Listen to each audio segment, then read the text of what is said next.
Assalamualaikum warahmatullahi wabarakatuh. Perkenalkan, saya Saadatul Huria, NIM 1861040 dari kelas Manajemen KP SDMA 2018 STIE PGRI Dewantara Jombang. Di sini saya akan menyampaikan materi studi kelayakan bisnis. Sebelum memulai mendirikan usaha, sebaiknya mengkaji beberapa aspek dari studi kelayakan bisnis. Adapun isi materinya meliputi yang pertama, pemilihan bidang usaha yang dianalisis serta alasannya. Yang kedua, aspek legalitas. Yang ketiga, aspek lingkungan. Dan yang terakhir, aspek pasar dan pemasaran. Dengan dosen pengampu Bapak Wenda Wahyu Kristianto SMM. Presentasi ini untuk memenuhi tugas evaluasi tengah semester genap. Yang pertama, pemilihan bidang usaha yang dianalisis serta alasannya. Bidang usaha yang saya pilih untuk dianalisis yaitu industri konveksi batik. Industri konveksi batik ini bergerak di bidang menjahit pakaian batik dengan jumlah yang banyak maupun sedikit. Alasan saya menganalisis bidang usaha industri konveksi batik ini yaitu: 1. Dari segi finansial, berpotensi mendapatkan keuntungan yang tinggi karena peluang pasar tinggi. 2. Ekonomi, dapat meningkatkan perekonomian di daerah tempat usaha. 3. Sosial, dapat memberdayakan masyarakat sekitar. 4. Tempat usaha, usaha dapat didirikan dengan skala perumahan maupun skala besar. Yang terakhir, budaya, ikut serta dalam melestarikan budaya batik. Industri konveksi batik ini berbadan usaha firma, karena jumlah modal yang dibutuhkan tidak terlalu tinggi. Aspek legalitas atau hukum yang perlu disiapkan dalam mendirikan badan usaha firma yaitu: 1. Akta pendirian. 2. Surat keterangan domisili. 3. Pendaftaran NPWP. 4. Permohonan surat pengukuhan pengusaha kena pajak. 5. Pendaftaran ke pengadilan negeri. 6. Permohonan izin mendirikan bangunan. 7. Permohonan surat izin usaha. 8. Permohonan surat izin ganggu. 9. Permohonan surat izin tempat usaha. Dan yang terakhir, tanda daftar perusahaan. Yang kedua yaitu analisis lingkungan memiliki 3 aspek. Yang pertama, aspek lingkungan organisasi yang terdiri dari kekuatan dan kelemahan.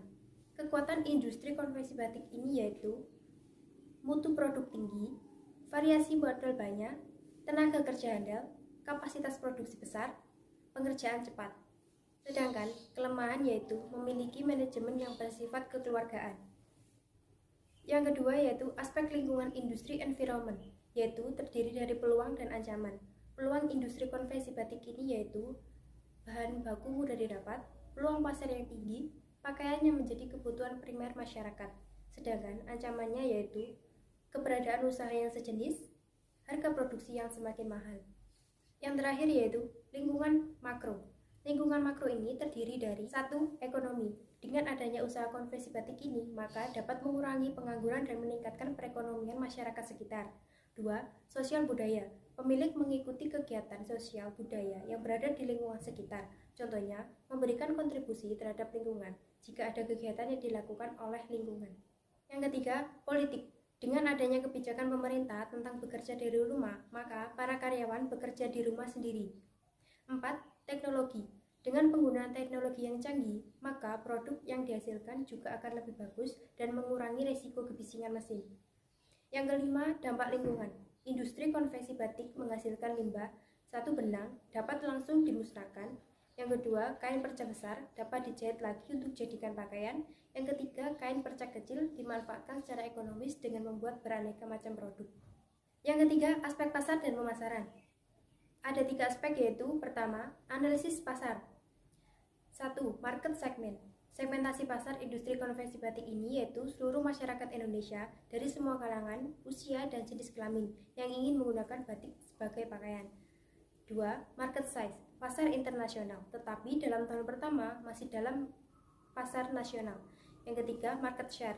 Dalam tahun pertama masih dapat menjangkau pasar nasional. 4. Spending group. Kelompok yang membutuhkan yaitu toko dan butik pakaian batik, sekolah, dan kantor-kantor. Kompetitor. Pesaing yang terdaftar Kementerian Perindustrian Republik Indonesia hanya memiliki 1 pesaing, tetapi pesaing terdekat ada 100 pesaing lebih. Yang keenam, competition influence. Memiliki kompetisi yang sangat ketat di pasar karena persaingan yang cukup banyak. Yang ketujuh, customer mix. Pelanggan terdiri dari masyarakat yang membutuhkan pakaian batik.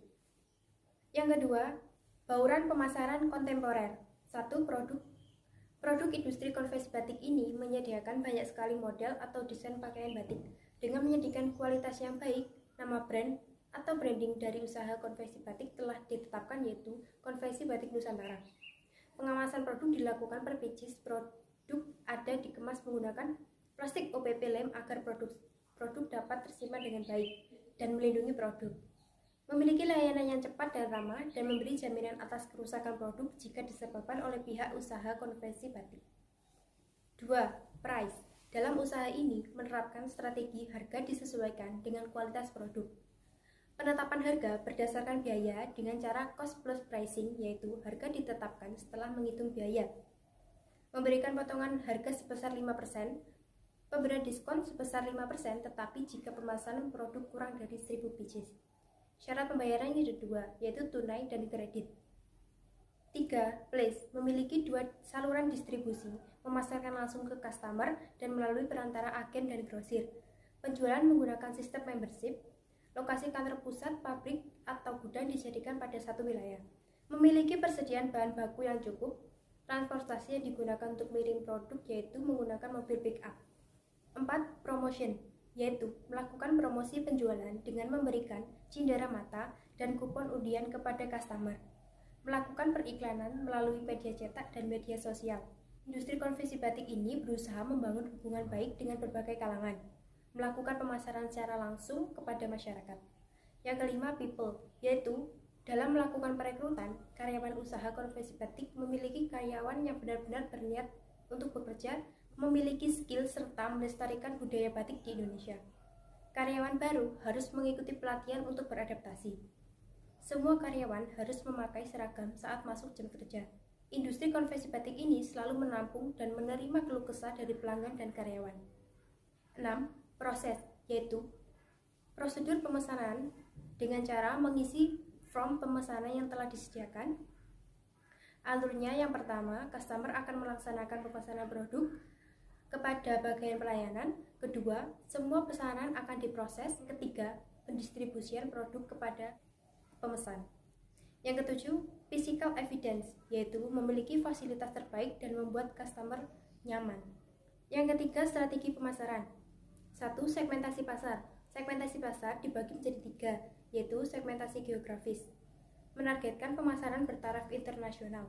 Yang kedua, segmentasi demografis. Semua orang berbagai kalangan yang membutuhkan dan menggemari pakaian batik.